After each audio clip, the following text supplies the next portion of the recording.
2020 ഫെബ്രുവരി 5-ാം തീയതി ഞാൻ നിയമസഭയിൽ അംഗമായിരുന്ന കാലഘട്ടത്തിലാണ് ആദ്യമായിട്ട് നിയമസഭയിൽ ഒരു ചോദ്യമായി ഈ ഹേമ കമ്മിറ്റിയുമായി ബന്ധപ്പെട്ട കാര്യം കൊണ്ടുവന്നത്. അതിന് മറുപടി ലഭിച്ചതും ഹേമ കമ്മിറ്റി റിപ്പോർട്ട് ലഭിച്ചിട്ടുണ്ട്. ഇത് നടപ്പിലാക്കാൻ പോകുന്ന കാര്യങ്ങളെ സംബന്ധിച്ച് അത് സൂചിപ്പിച്ചിട്ടുണ്ട്. പക്ഷെ ഒരു അനക്കമില്ല. ഇപ്പൊ 4.5 വർഷക്കാലം കഴിഞ്ഞപ്പോ അതും CPM-ന്റെ കമ്മിറ്റികളുടെ തീരുമാനപ്രകാരമാണോ ഇതിപ്പോ പുറത്തുവിട്ടതല്ല.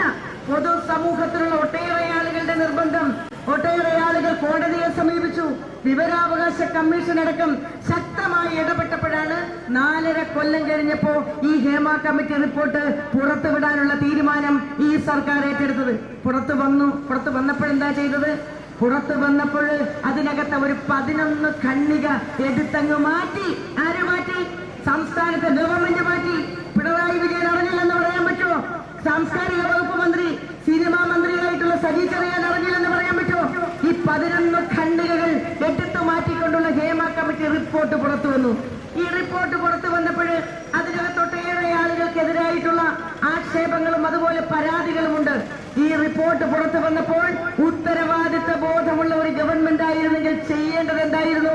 റിപ്പോർട്ടിനകത്തുള്ള മൊഴികളെ വിശ്വാസത്തിലെടുത്തുകൊണ്ട്, ഹേമ കമ്മിറ്റിയെ വിശ്വാസത്തിലെടുത്തുകൊണ്ട് അത് കോടതി, അത് DGPക്ക് കൈമാറണമായിരുന്നു. ഇപ്പൊ പറയുന്നത് കോടതിയിൽ കേസുള്ളത് കൊണ്ടാണെന്നാണ്. ഒരു തരത്തിലും അതിനെ ന്യായീകരിക്കാൻ പറ്റില്ല. ഇത് നേരെ DGPക്ക് കൈമാറണം. DGP സാധാരണ ഗതിയിൽ ഭാരതീയ ന്യായ സംഹിതയിൽ പറയുന്നത് പോലെ, ഇന്ത്യ രാജ്യത്ത് എല്ലായിടത്തും കേസെടുക്കുന്നത് പോലെ മൊഴികളുടെ അടിസ്ഥാനത്തിൽ, അതിനകത്തുള്ള തെളിവുകളുടെ അടിസ്ഥാനത്തിൽ കേസെടുക്കാൻ വേണ്ടി SHOമാർക്ക് നിർദ്ദേശം കൊടുക്കണമായിരുന്നു. SHOമാര് മൊഴിയെടുക്കണം. മൊഴി വേണമെങ്കിൽ അഡീഷണൽ ആയിട്ട് മൊഴിയെടുക്കണം.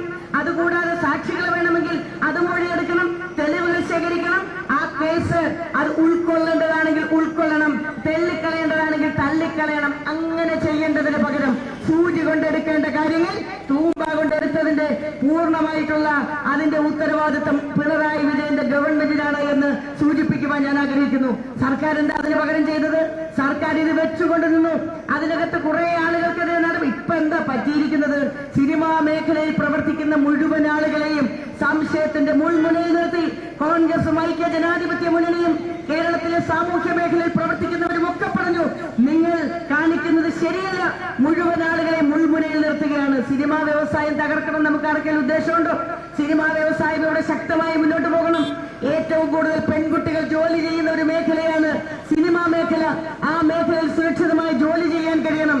ഇതിനകത്ത് പല പേരുകളും പുറത്തു വന്ന ആരെയും കൊടിയുടെ നിറം നോക്കിക്കൊണ്ടോ കോൺഗ്രസിന് അനുഭാവങ്ങളുണ്ടായ ആളുകളെയൊന്നും ഞങ്ങളാരും സംരക്ഷിച്ചിട്ടില്ല. പക്ഷേ സംരക്ഷണവുമായി മുന്നോട്ട് വന്നത് കേരളത്തിലെ സാംസ്കാരിക വകുപ്പ് മന്ത്രിയാണ്. ആദ്യമായിട്ട് രഞ്ജിത്തിനെതിരെ ആരോപണമുണ്ട് എന്ന് പറഞ്ഞപ്പോ സിനിമാ മന്ത്രി കൂടിയായിട്ടുള്ള സജി ചെറിയാൻ എന്റെ സുഹൃത്താണ്. ജില്ലാ പഞ്ചായത്തിൽ ഞങ്ങൾ ഒരുമിച്ച് അംഗങ്ങളായിരുന്നവരാണ്. സജി ചെറിയാൻ പറയുകയാണ്, ഇന്ത്യ കണ്ട ലോകം കണ്ട ഏറ്റവും മികച്ച കലാകാരനെ അദ്ദേഹത്തിനെതിരെ ആരോപണം ഉന്നയിക്കുന്നത് ശരിയല്ല എന്ന് പറഞ്ഞു.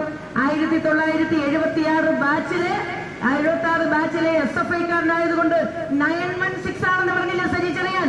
അതുകൊണ്ട് അയാളെ തൊടാൻ പറ്റൂല എന്ന് പറഞ്ഞു. അദ്ദേഹത്തിനെതിരെ ആരോപണം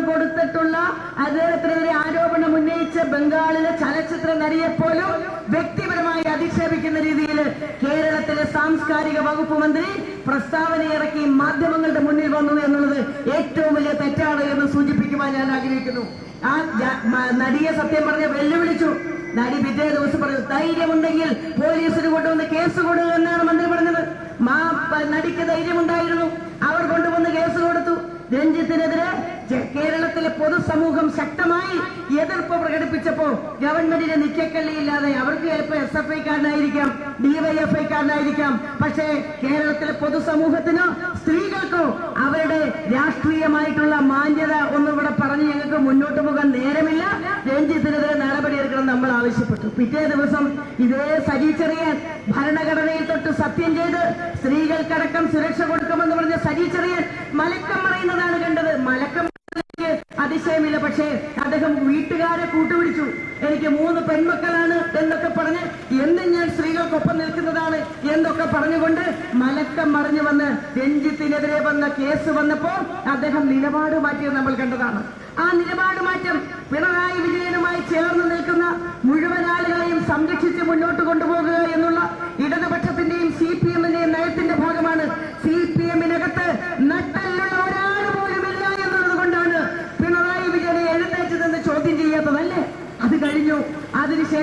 ഇന്നലെ പുതിയ ആരോപണം വന്നിരിക്കുന്നു.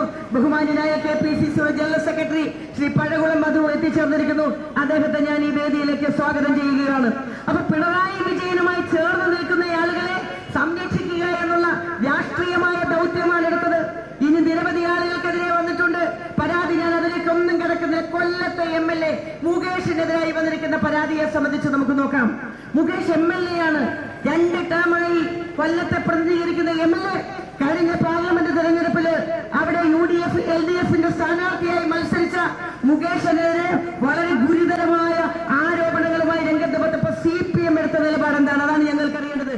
CPM ആദ്യം തന്നെ മുകേഷ് പറഞ്ഞു ഇത് ബാലിശമായിട്ടുള്ള അദ്ദേഹത്തിന്റെ നടന രംഗത്തെ പ്രാഗൽഭ്യത്തെ ഞങ്ങൾ അംഗീകരിക്കുന്നു. അദ്ദേഹം മീഡിയയുടെ മുന്നിൽ വന്ന് പറയുകയാണ് ആ ആരോപണം ഉന്നയിച്ചിട്ടുള്ള പെൺകുട്ടി പറഞ്ഞത് ബാലിശമായ ചില ആരോപണങ്ങളാണ്, അതുകൊണ്ട് അത് കണക്കിലെടുക്കേണ്ട എന്ന് ആദ്യം പറഞ്ഞു.